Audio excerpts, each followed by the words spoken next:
भी 131 सांसद दलित हैं जो संसद में बैठते हैं। हाँ। और सबसे ज्यादा परिसीमन पर रोक का नुकसान दलितों को हो रहा है।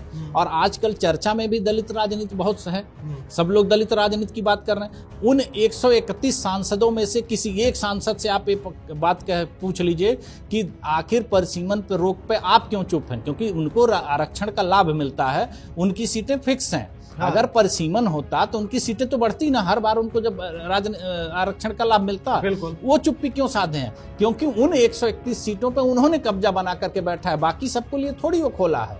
उन्होंने कई, आपने अगर ये आंकड़े निकाल के देखेंगे तो जो रिजर्व सीट है जिसपे दलित सांसद आते हैं वो सबसे ज्यादा परिवारवाद वही है। उन लोगों ने उस पूरी चीज को कब्जा कर लिया, तो चाहते ही नहीं दूसरा व्यक्ति आए।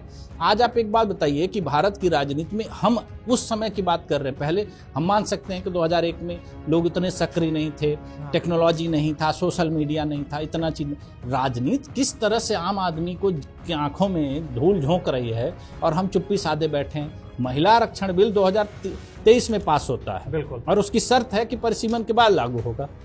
ऐसा कौन सा बिल होता है जिसमें एक शर्त लगा दी जाए? भाई 75 साल से महिलाएं तो अपने अधिकार के लिए पहले से संघर्ष कर रही हैं, और उनको अधिकार मिला तो वो ऐसा अधिकार मिला कि जो आपको एक दीवा स्वप्न की तरह है कि दिखा तो दिया गया, वो कभी मिलने वाला नहीं है। तो और उस पर महिला चुप।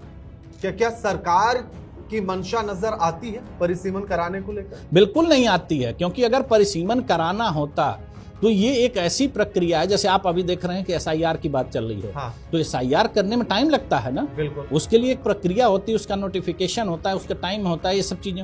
जब हम 4-5 महीने पहले पहुंच चुके हैं, जो हमारे समय सीमा है, और हमारी तैयारी के नाम पर क्या है, हम उस पर चर्चा क्यों नहीं कर रहे हैं? बिहार में तो SIR भी तुरंत हो गया था कि टेक्नोलॉजी मैंने क्या कहा, वो सारी चीजें। लेकिन इसका फायदा क्या है?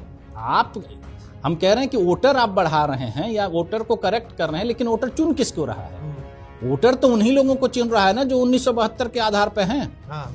अगर आप लोकतंत्र को 1972 के आधार पर चला रहे हैं तो 2025 का लोकतंत्र कहाँ है? आपको तो हमारे प्रतिनिधि 2025 के आधार पर चाहिए ना, तभी तो हमारे वोट के कोई वैल्यू है। नहीं तो आप एक बार बताइए, कितनी भी अच्छी वोटर लिस्ट बना लीजिए, कितना अच्छा SIR करा लीजिए, चुनेंगे तो हम उन्हीं को।